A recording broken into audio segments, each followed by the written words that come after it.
In this anniversary with your presence. I'd like to bring you greetings from our church in Doha, Qatar, Berean Baptist Church.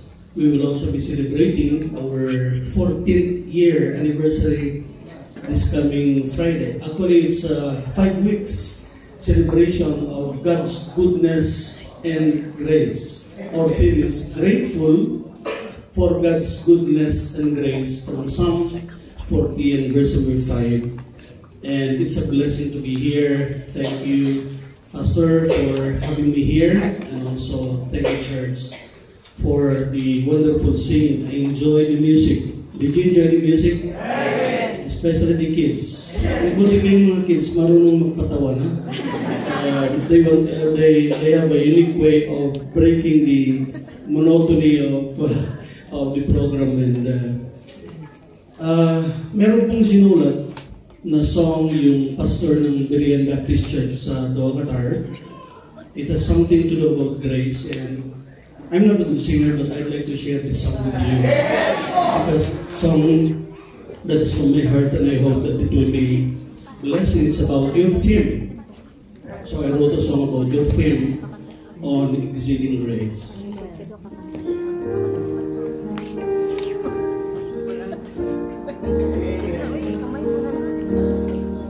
Thank you, Lord, for your grace and love.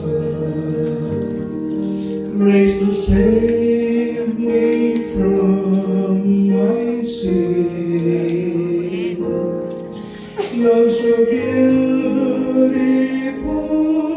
love so rich and pure. Thank you, Lord, for your grace and love. Oh, what grace and love, blessing from above. Oh, what grace and love from the loving God. Exceeding grace and love, blessing from above. Exceeding grace and love from God. Thank you, Lord, for your grace and power. Grace to live for thee, my Lord. Power to strengthen me, power for victory. Thank you, Lord, for your grace and power. Oh, what grace and power, blessing from above. Oh, what grace and power from the loving God. Exceeding grace and power, blessing from above. Exceeding grace and power from God. Thank you, Lord, for your grace and peace. Grace to give and to forgive. Peace to keep me still, peace when all is ill. Thank you, Lord, for your grace, exceeding grace. Oh, what grace and peace, blessing from above. Oh, what grace and peace from the loving God. Exceeding grace and peace, blessing from above. Exceeding grace and peace from God. Oh, what grace and love, oh, what grace and power. Oh, what grace and peace. Oh, what grace and joy. Blessing from above, from a loving God. Thank you, Lord, for your grace, exceeding grace. Blessing from above, from a loving God. Thank you, Lord, for your grace, exceeding grace.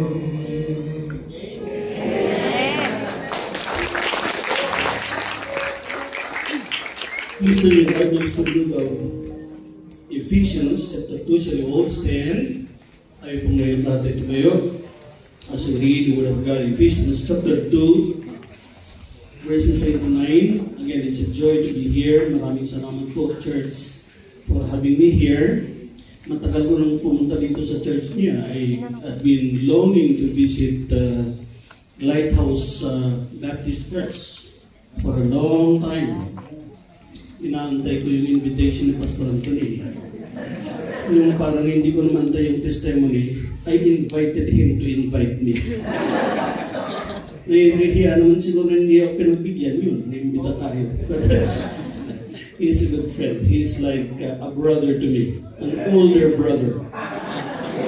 And I love being around him because when I stand with him, I feel like I'm tall. And we have the same color sa aming mga buhok. Ephesians chapter 2 says 8-9, God says, for by grace are ye saved through faith, and not that of yourselves. It is the gift of God, not of works, lest any man should boast. Allow me to read to you from Revelation chapter 21, verses 1 to 3 and 4. And I saw a new heaven and a new earth, for the first heaven and the first earth were passed away, and there was no more sea. Verse 2, and I, John, saw the holy city, the New Jerusalem, coming down from God out of heaven, prepared as a bride adorned for her husband. And I heard a great voice out of heaven saying, behold, the tabernacle of God is with men, and he will dwell with them, and they shall be his people, and God himself shall be with them, and be their God. Verse 4, and God shall wipe away all tears from eyes, and there shall be no more death, neither sorrow, nor crying, neither shall there be any more pain, for the former things are passed away. I entitled the message, being sure of heaven as your home. Meron ka bang katiyakan na pag ikaw ay pumanaw na sa mundong ito ay mapupunta ang iyong kaluluwa sa langit? If you are not sure, if you don't have the answer to that question, I really encourage you to listen very well, because like the song says earlier, yung Tagalog na song, tanggapin mo, the Bible is very clear. We can know for sure that heaven will be our home. Amen. The Word of God is very, very, very clear about this. And I pray that God will speak to your heart this evening. Lord, we thank you for this great church. I have heard so much about what's going on here, and now I see it firsthand. Lord, salamat po Panginoon sa mga visitors that are here. And this first message is especially for them. I pray, Father, na kung meron man dito mga bisita na hindi nakakasigurado ng kanilang patutunguhan when they leave this world or when death comes, I pray that this afternoon they will find the answer to that question. Lord, we pray that you will bless this message in a very special way. Tulungan niyo po ako, Panginoon, na maging simple upang sa gayon ay maunawaan ng bawat isa itong mensahe na dapat nilang maunawaan, at hindi lamang maunawaan, kundi tanggapin ang Panginoong Jesucristo bilang kanilang tagapagligtas. Lord, what a joy to see even fellow laborers that are faithfully preaching the gospel of the Lord Jesus Christ in this part of the world. My heart is overwhelmed with joy just to see these co-laborers. I pray, Father, that you will continue to bless them, their health, their family, and also their ministry. Use them more for your glory and for your honor. In Jesus' name we pray. Amen. Thank you so much. You may be seated.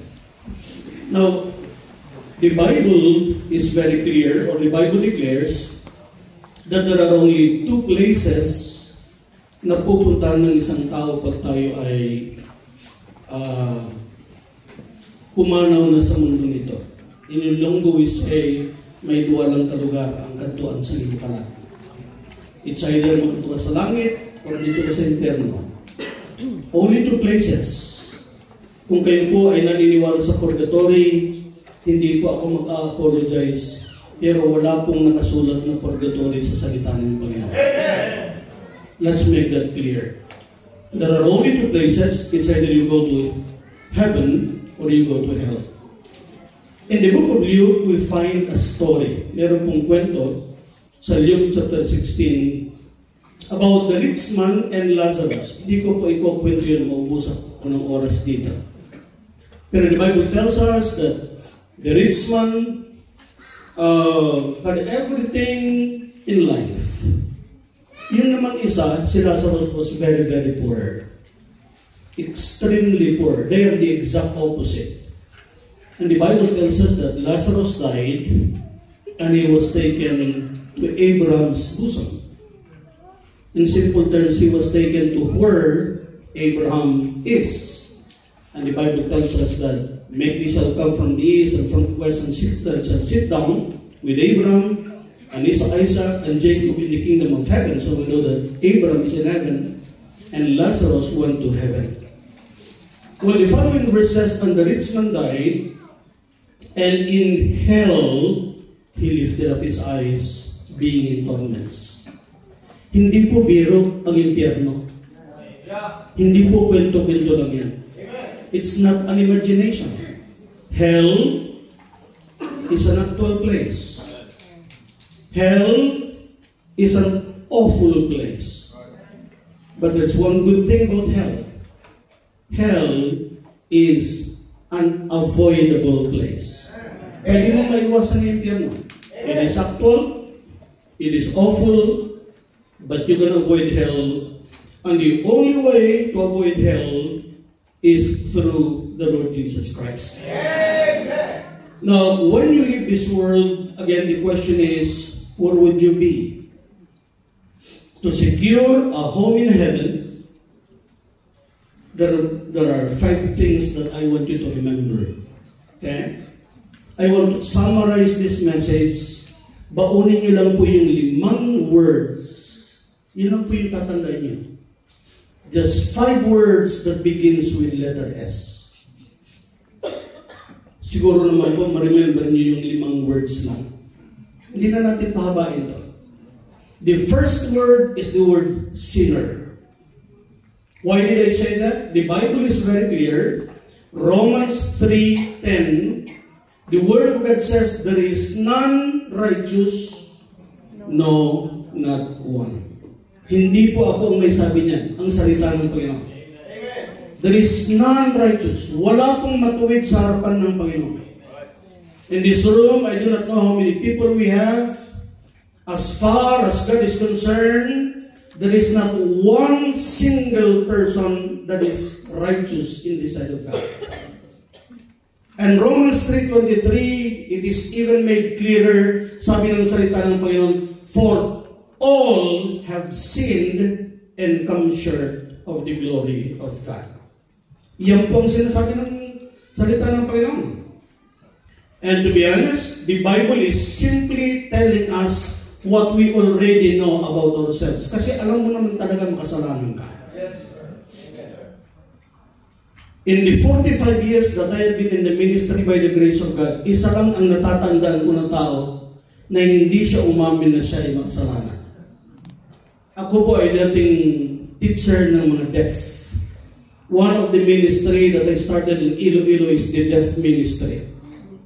When I started teaching the deaf back in 1981, I started with 13 deaf kids, mixed yung edad. So I was telling them the story of Adam and Eve. This is designed for Adam, and this is designed for Eve. So to make the long story short, sinabi ng Panginoon, this is God, told Adam, do not eat of the fruit of this one tree. All the other fruit trees, you can freely eat. But yung tree of knowledge of good and evil, wag mo kakainin yan, because in the day that you eat the fruit of this tree, you will surely die. So I was telling them the story, and the deaf were just listening. You know, they were nodding their head. And so I told them one day, Eve was walking around. I just do the sign without talking to see if you understand. Ano ito?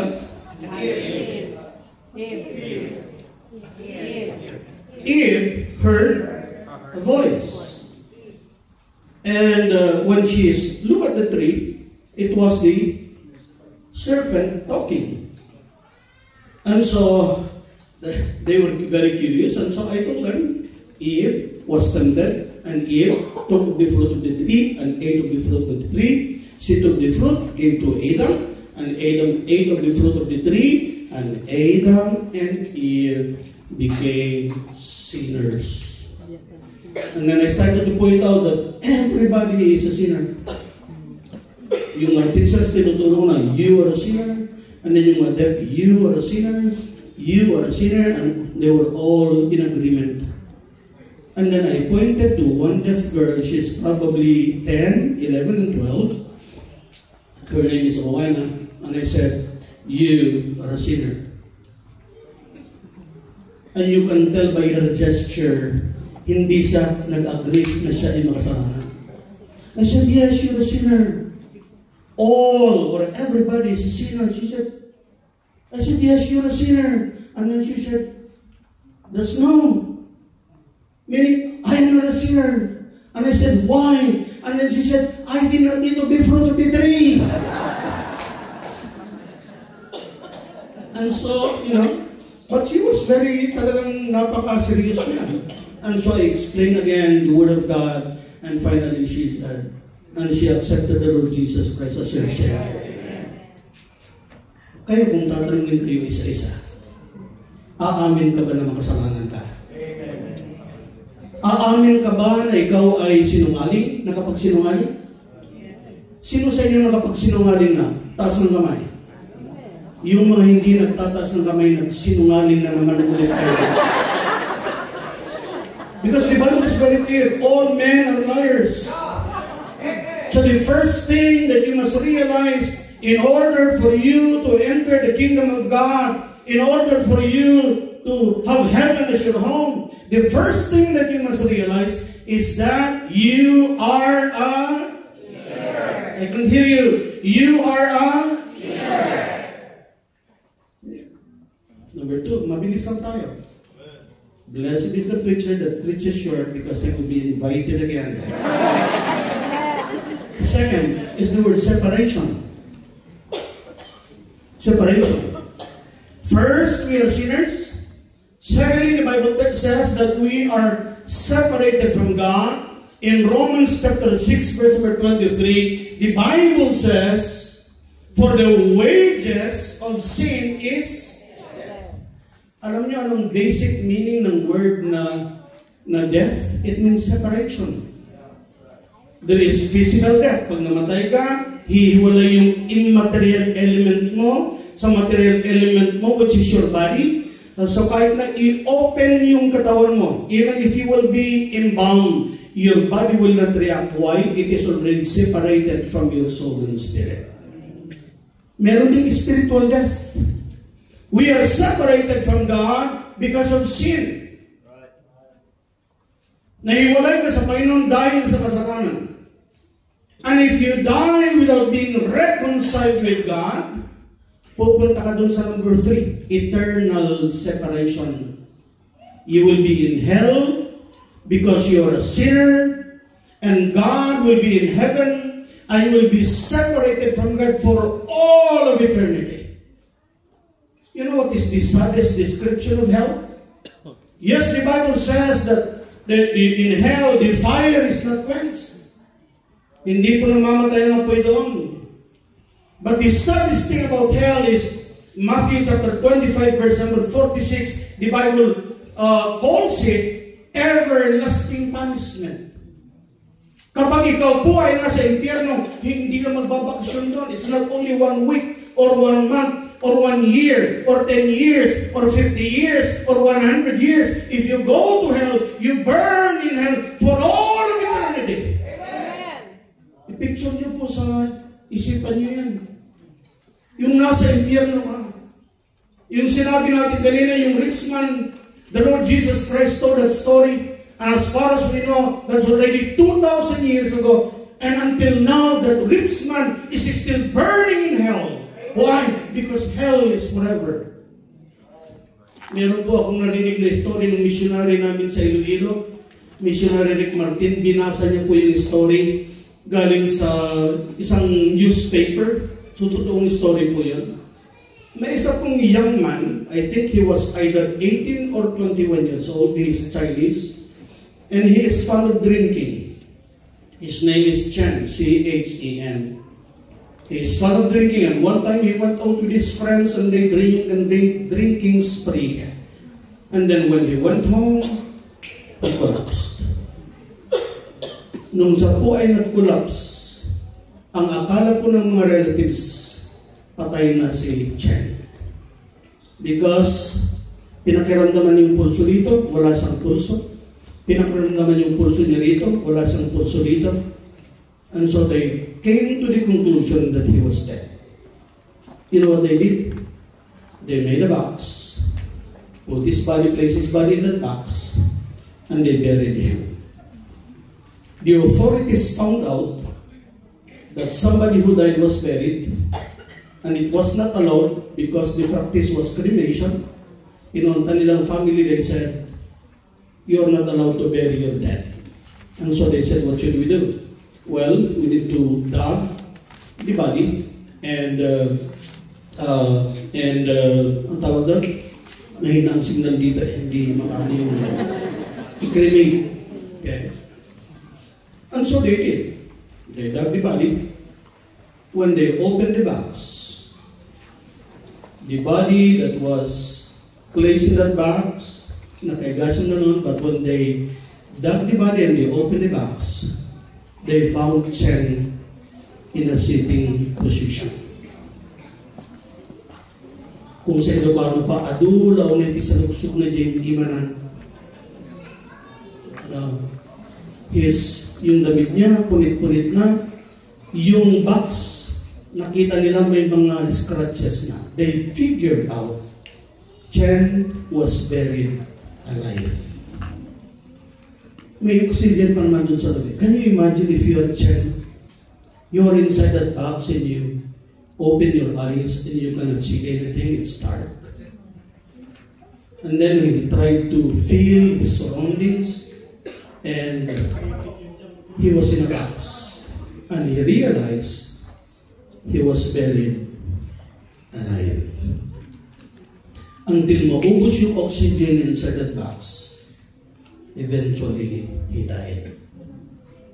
Can you imagine Chen inside that box? For how long, we do not know.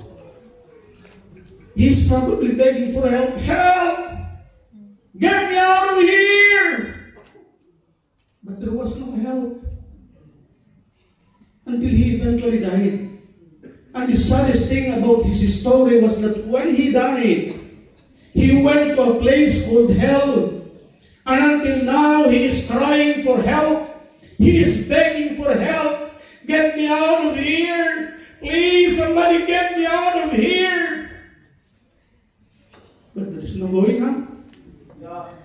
One day, he will come out of hell to stand before the great white throne judgment of God, only to be cast again into the place prepared for the unprepared, the lake of fire.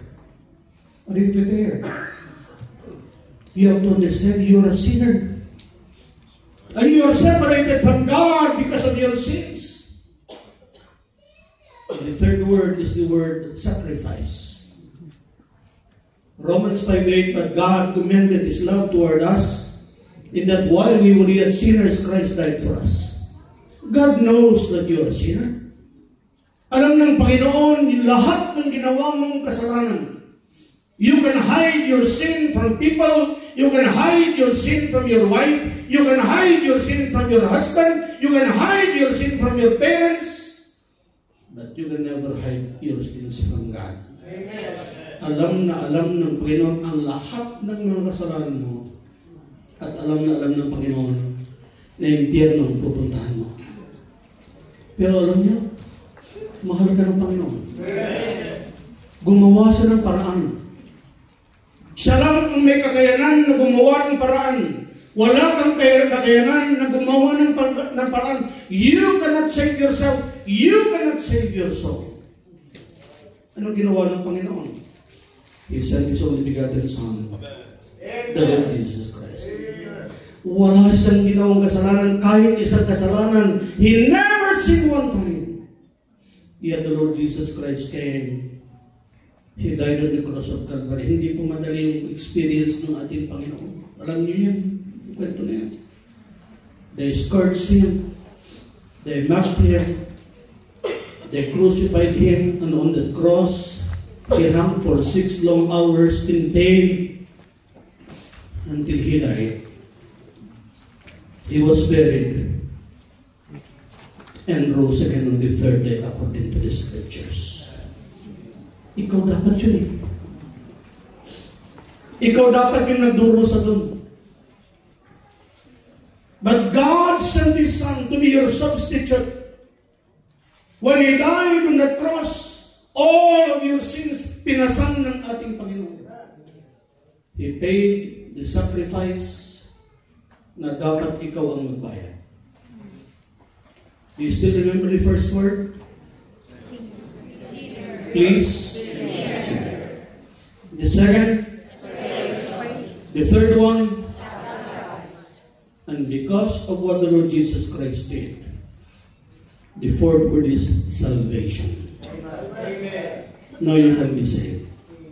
Romans 10:9, the Bible says here, ilagay niyo yung Romans chapter 10 verse 9. Pakinggan niyo. Hindi po ako nagsasabi nito. If this is my word, huwag niyo akong paniwalaan.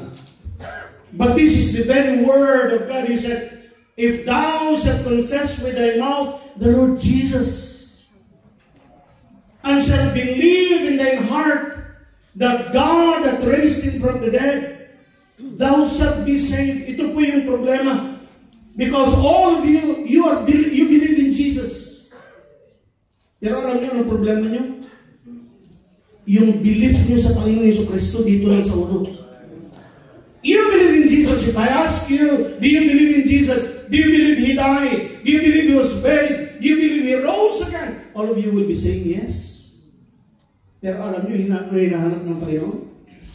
If thou shalt confess with thy mouth and shalt believe in thine heart. It's not just mental assent. And shalt believe in your heart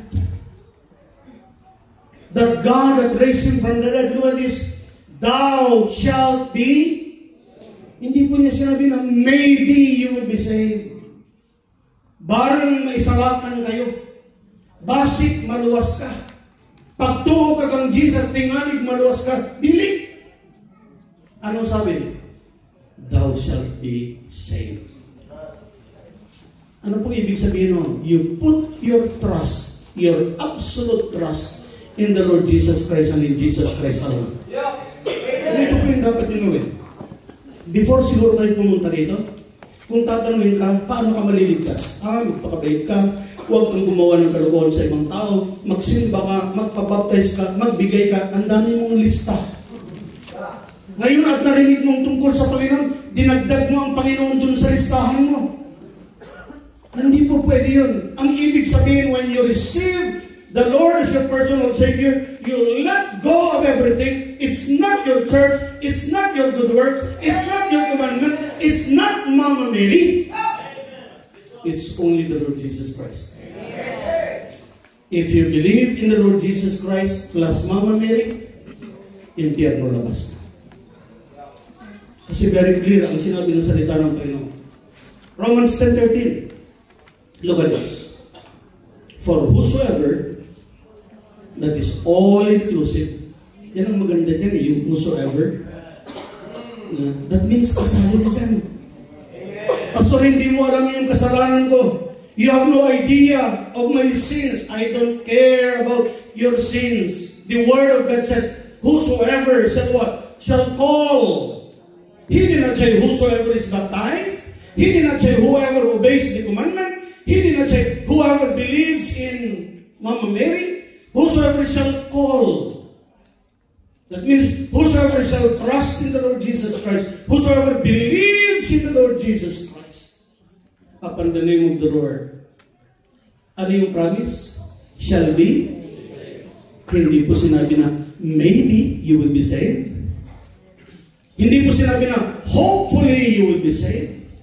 Ang ganda po ng promise. You will be saved. 100%. Alam niyo, ginawa ko yan when I was 15, October 8 of 1976. Okay.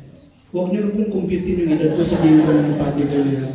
I'm 63. No. October 8, 1976. I was attending a Christian school. We had a Bible emphasis week. Ilonggo preacher came. I am an Ilocano. My mother is from Davao. That day, I heard the gospel. Kilala ko na si Jesus dito kasi umaatol kami ng church, mula malilit kami.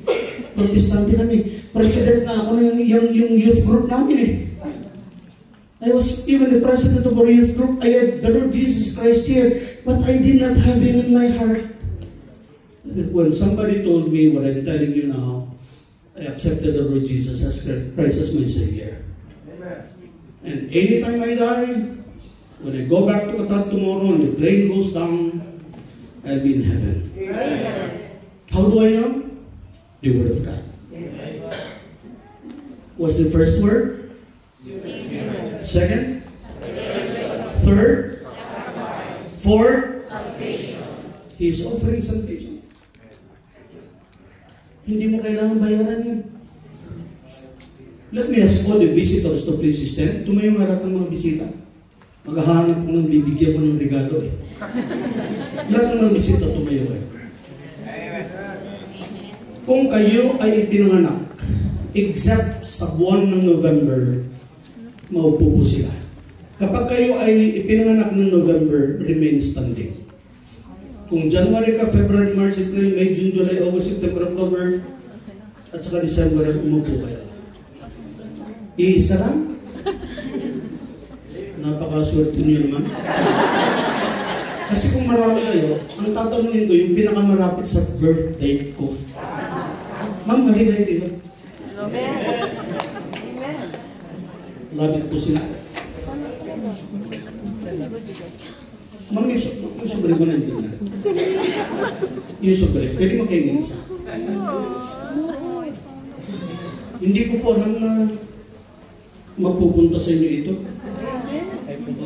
I did not have an idea kung sino yung mapalad na makakakuha nito. Maliban po rito, meron pa kayong... Baka may matindi kayong pangangailangan bago kayo. Kasi yun, bigyan nyo nga ako ng isa yung bilat ko. Ayan. Meron na ito, milaman na. Ikaw talaga. May pinalagyan ako na yung bilat. Yun. Pero sige, ibibigay na nasa. Ito, i-claim nyo na lang yung mamaya. Ito po ay gift. Ano pong pangalan nila? Zen. Zen. Do you want this gift? Yes or no lang po yun. Okay.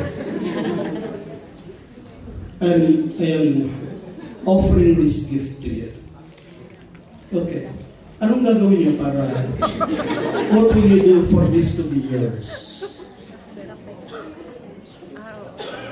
Anong gagawin niyo? Uy, binibigay ko po sa inyo. Dadalawa lang pong decision niyo.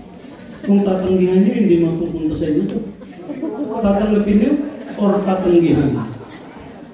O, tinanggap niyo. Let me ask you, did she pay anything? No. What if I said, Sister Zen, sudita nga? Ibibigay ko sa iyo to, pero please, linisin mo sapatos ko. If she did that, will this be a gift? No. It will be a payment for what she did. But I offered this to her, she accepted it, and now she has a delicious chocolate plus an extra $100. What did she do? They simply accepted. Tinanggap niya lang. Let me ask you, is this free? Ito mga regalo na ito, is this free? Yes. It's not free. Hindi ako nagbibiro, hindi po libre yan. Pero ma'am, don't worry, hindi ko kayo sisingilin. Yan ay free sa inyo dahil yung nagbigay ay binayaran niya na. Yung pong kaligtasang nagbibigay ng Panginoon, yun po ay libre. Okay, yan na po yun ha. Yan po ay libre because the Lord Jesus Christ paid it already with His precious blood. Kaya hindi mo na kailangan bayaran kasi yung nagbigay sa iyo, binayaran niya na yung gift na yun. Na kung may ibibigay ako sa lahat ng mga visitors na katulad nito at sobre na rin yan, tatanggapin niyo o tatanggihan niyo? Pero, papasigurado ko sa inyo, siguro pagkatapos mamaya nito, ito wala na agad, sa dami na niyo kakilala dyan. Hihingi ng mga barato yung mga happy nila. Oh, uwi ka ng Pinas, kaya nga. Yeah, see? But 1 month, wala na po yun. Masaya ka matanggap mo yan. Pero after 1 month, wala na yan eh. Pero kahit na, no? Iyong pa kayang kaligtasan na ibibigay sa iyo ng Panginoon, it is everlasting life. That means when you die, you will be in heaven for all of eternity. On one act, tanggapin mo lang. Sa'yo na yun. Wala pong bayad yun.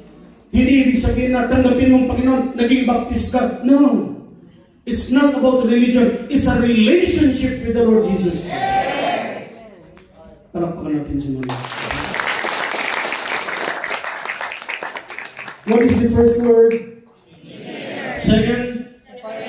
Third? Fourth? You know what is beautiful pag tinanggap mo ang Panginoong Jesucristo as your personal Savior? You know what will happen? The last word is security. Pastor Ninyo, will you please join me here? Yeah. Mayroon mga bata dyan. Do you have a young boy at the back? Somebody? Can you... Is that God? God, come here. What is your daddy? You're here. Akala ko congressman eh. Sige, God, balik ka nga. God, come here. And then, si Gab ba yun? Nasa likod? Ha? Lika, tumakbo ka. Is that him? Asan si Gab? Ay, ito si Gab eh. Dalawa na sila tuloy. Okay, lika Gab. Sige lang na, bibigyan kita ng premium mamaya. Siya wala. Okay na, isa lang. Okay. So, ilagay mo nga sa kamay mo yan. Okay? I want you to hold that tight. Wedding ring mo yan ha. Pag nawala yan, lagot ka kay misis ko. Will you please hold that tightly? That precious thing is in His hand. Let me ask you, do you think God can take that ring from His hand? What do you think? Subukan mo nga, anak niyo kunin niya. You know why? He doesn't have the strength that Pastor Ninyo has. Sabi ng Panginoon, and I give unto them eternal life, John 10:28, and I give unto them eternal life, and they shall never perish, and no man is able to pluck them out of my hand. It did not end. My Father which gave them me is greater than all, and no one is able to pluck them out of my Father's hands. You have double protection. You are safe and secure in the hands of God. Hindi mawawala yung kaligtasan mo. Amen? Once the Lord gave you that salvation, it will be yours forever. Not even Satan can take it away from you. Let me just end this by doing this, Pastor Anthony. Let me try. Pwede na po. Okay. I just want to illustrate this by, ito lang po sa you open this. Okay. Parang ganito yung buhay mo. Ikaw ito eh. Ipinanganak ka, makasalanan ka, pero hindi ka nakagawa ng kasalanan. Kasi yung kasalanan mo, na-inherit mo lang yan sa mga magulang mo. I was shapen in iniquity, and in sin did my mother conceive me. Pero ano, hindi po ito magic, ha? This is science. Okay? Now, mamaya-maya, ano yung unang kasalanan ginawa mo? You know? Nagkasala ka. You told a lie. Yung dating pure, tignan na. Polluted na. And then, ikaw na pastor, baka matapos sa kamay na. Sige, dagdagan mo. Yeah. More kasalanan. Nakaw ka ng bagay na hindi naman sa'yo. Oh, naging chismoso pa. Chismosa. Katulad ng iba sa inyo. Okay? Marami kayong kaaway. Nanonood ka ng mga hindi magandang pornography or ano rin yan. Nagkakaroon pa kayo ng affair kahit may asawa ka na sa Pilipinas, meron ka pa dito. Ganyan na yung dati mong buhay. Naging marumi. And you know, man is trying to make a solution for that problem. You know? You try to be good. You try to go to church. But does it solve the problem? It doesn't solve the problem. Because none of the things, sabi nga ng Bible, not by works of righteousness which we have done. Nalilinis yan, hindi sa pamamagitan ng ating mabubuting gawa. There's nothing you can do about your sin problem. You know? There's nothing you can do about that. But you know what God did? God sent His only begotten Son.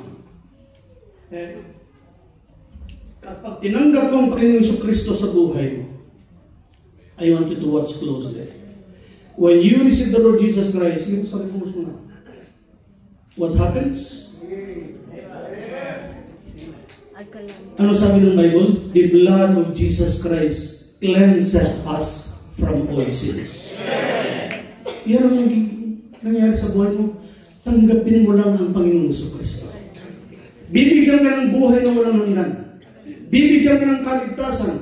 Bibigyan ka ng assurance that when you die, you go to heaven. Now you are a child of God, not because of the good you do. Now you are a child of God because of the Lord Jesus Christ. Ang tanong is this. After mo bang tanggapin ang Panginoon, makakagawa ka pa ba ng kasalanan o hindi na?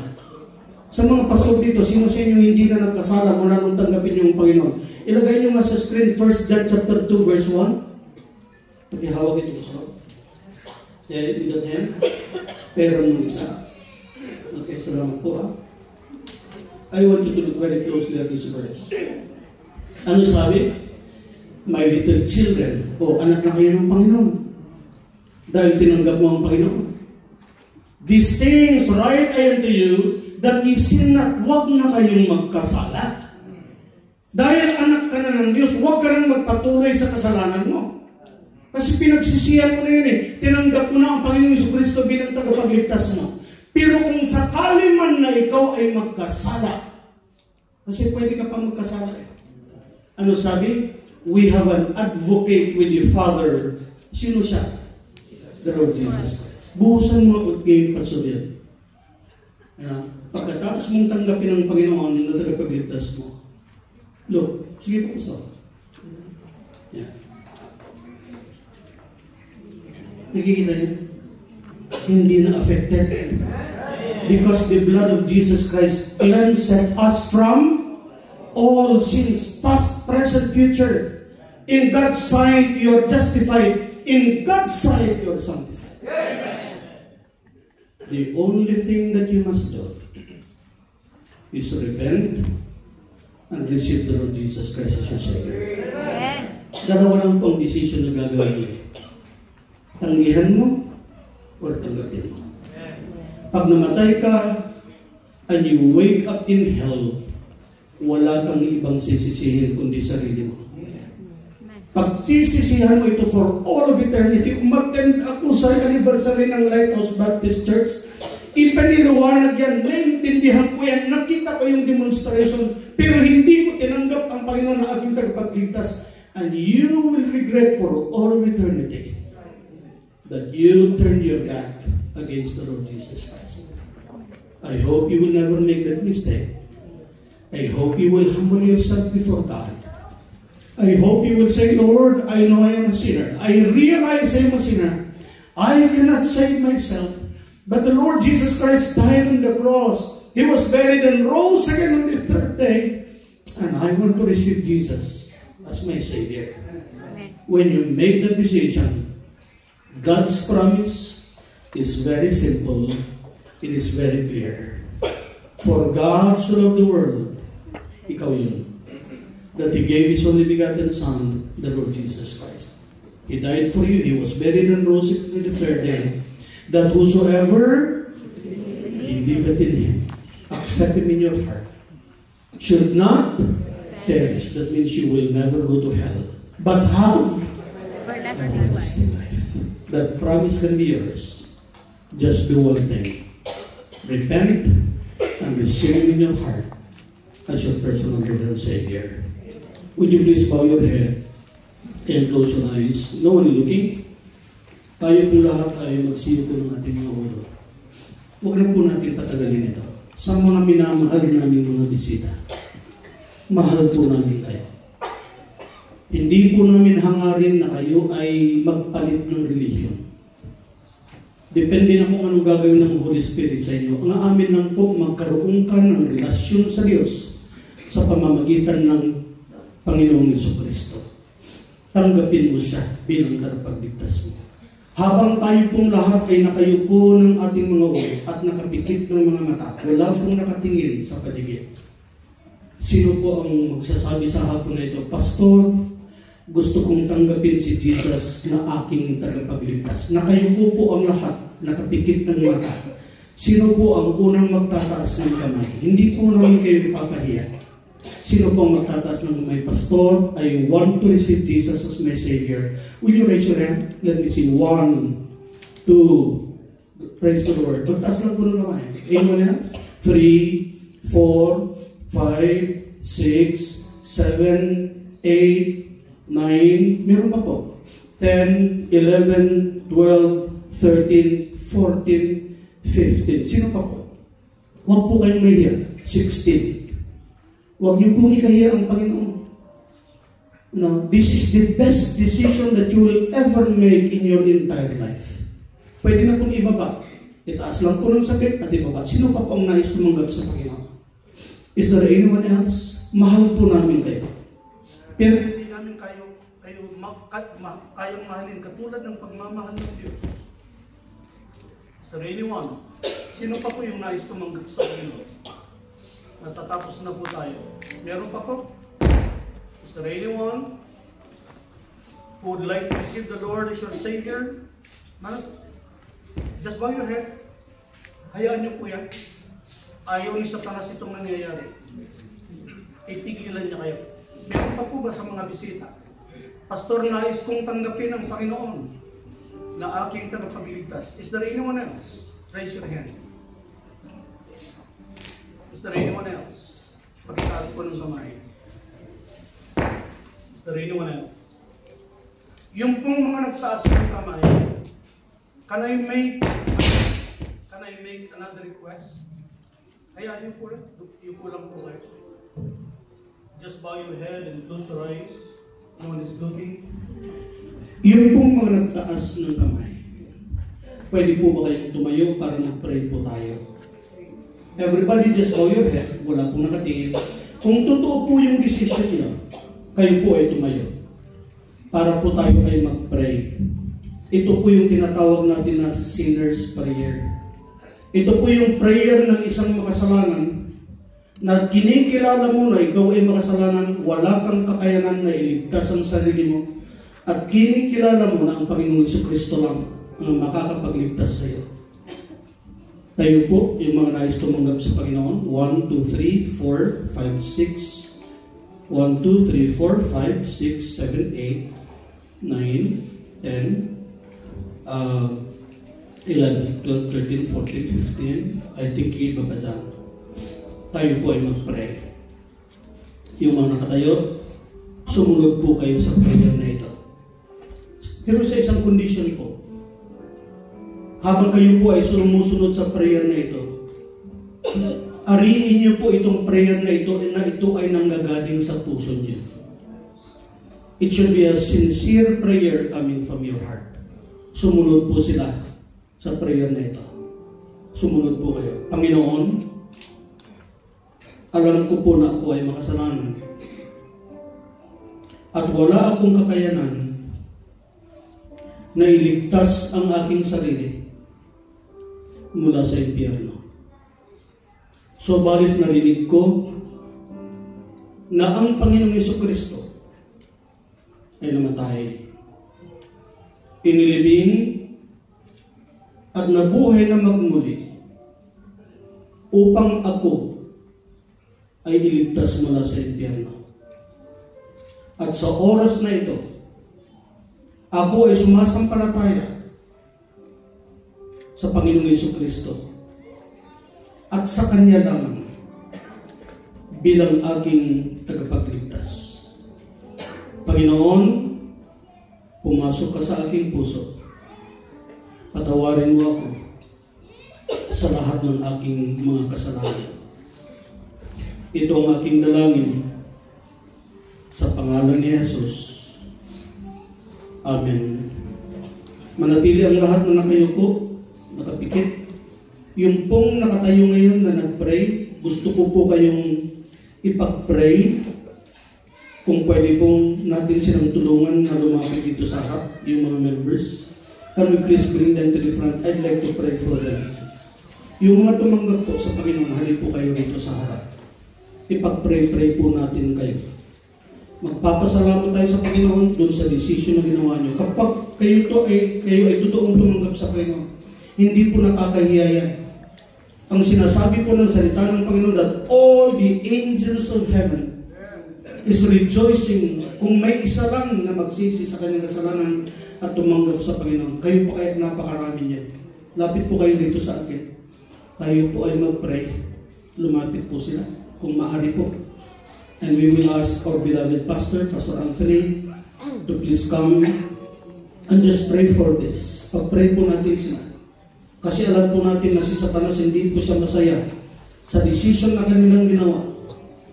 Mamaya-maya may gagawin si Satanas upang ma-discourage sila sa kanilang decision na ginawa. So kailangan natin silang ipagdasal upang sa gayon ay hindi magtagumpay si Satanas sa kanyang layunin sa buhay ng mga mananampalatayang ito. Pastor Anthony, would you please lead us in prayer? Ama naming Diyos, salamat. Kumilos ka muli at nangusap ka sa mga bisita po namin. Maaaring po yung mga nanalangin ay nahihiya, nakaupo sila sa kanilang mga lugar. Pero kami po ay bukas palad na nais na sila po ay abutin. At sila po ay akayin sa pananampalataya kay Kristo. Salamat po sa mga nanalangin na ito na inyong mga anak. At dahil dito, O Diyos, pinangakuan mo sila ng buhay na walang hanggan at kailanman ito hindi mawawala sa kanila magpakailan pa man. Kaya naman po, idinadalangin po namin na mga kapatid nito, mga kabayan po namin ay tunay na hanapin ang inyong kalooban. At sila po ay lumapit ng tunay sa inyo. At kung totoo po silang nakasumpong ng kaligtasan at naunawaan nila sa kanilang puso na si Kristo lamang talaga ang tagapagligtas. At dahil dito po, pinagkalooban po sila ng buhay na walang hanggan. Hindi po magiging madali ang kanilang paglakad bilang Kristiyano. Subalit, ipinangako mo, hindi mo sila pababayaan, hindi mo sila iiwanan. At salamat, O Diyos, sa kaligtasan, ipinagkaloob mo sa bawat isa sa kanila. Pagdalangin ko po, O Diyos, naming lahat ng church nito, na pagpalain niyo po ang kanilang mga buhay, ang kanilang mga relasyon, ang kanilang mga pamilya, ang kanilang mga trabaho. At nawa, O Diyos, ay makasumpong sila ng isang tahanan na sila ay lalago at lalakad sa inyong kalooban sapagkat nais mo ng inyong mga anak katulad nila ay magpatuloy sa kanilang bagong pananampalataya. Ipinagtatagubilin po namin ng buong pasasalamat at pagpupuri sa inyo, O Diyos, ang ginawa mo ngayon sa mga tao ito. At ibinabalik namin, O Diyos, sa inyo lahat ang papuri at pasasalamat. Ito po ang aming samong dalangin sa pangalan ni Jesus. Amen. Maraming salamat po. And yung mga members natin, please bring them doon po sa likod. Kukunin lang po yung pangalan ninyo so that we can continue to pray for you. Ano po? Maraming salamat mga members po natin. Just usher them just for 1 or 2 minutes. Mabilis na po ito, kukunin lang po namin ang pangalan. And then, bilistahan na po tayo. Sige po. Thank you.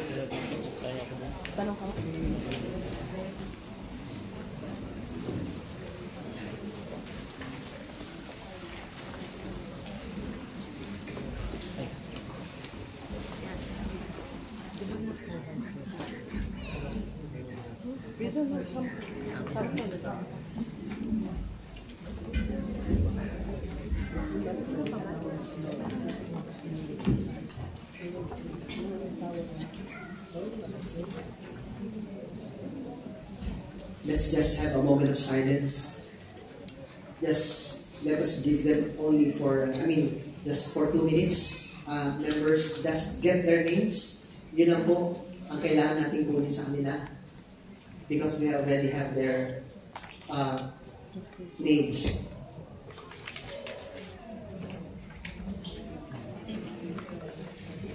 At this time, gusto ko po lang i-welcome ang aking kaibigan na assistant pastor ng Bethany Baptist Church, Sharjah, si Pastor Brian, and also Sister Maricel Francisco. And ganoon din po si Sister Mirna, at wala na po si Pastor June Catulparian. But we welcome you and thank you so much for coming to our church. Maraming po salamat. Meron ba tayong mga bagong bisita na dumating that I failed to mention? No more? Alright. So, I would like to call Brother Josiah to lead us in one hymn. Where is he?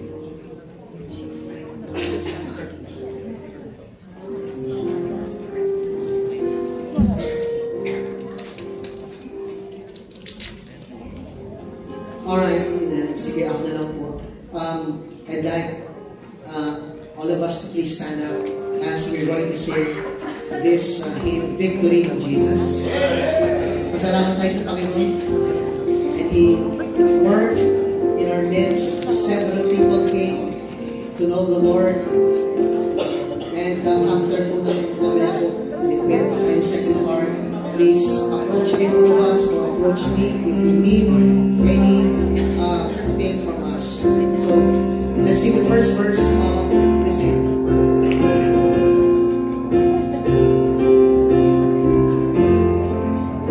The first verse now, Victory in Jesus, ready, sing.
Let us pray. Heavenly Father, we come before you today with hearts full of gratitude for your endless love, exceeding grace, and provision in our lives. Everything we have comes from you, and we acknowledge that we are merely stewards of the blessings you have entrusted to us. As we present our tithes and offerings, we do so with joy and thanksgiving. May these gifts be used for the expansion of your kingdom, to bless those in need, and to bring glory to your name. Teach us not to give not out of obligation, but out of a heart that desires to honor you. Please bless those who are able to give and those who may not be able to give right now. Provide for every need. O Lord, strengthen our faith and remind us that you are always faithful. We surrender all to you, O Lord, and we give with a cheerful heart. May our offerings be pleasing in your sight. In Jesus' name we pray. Amen. You may now be seated.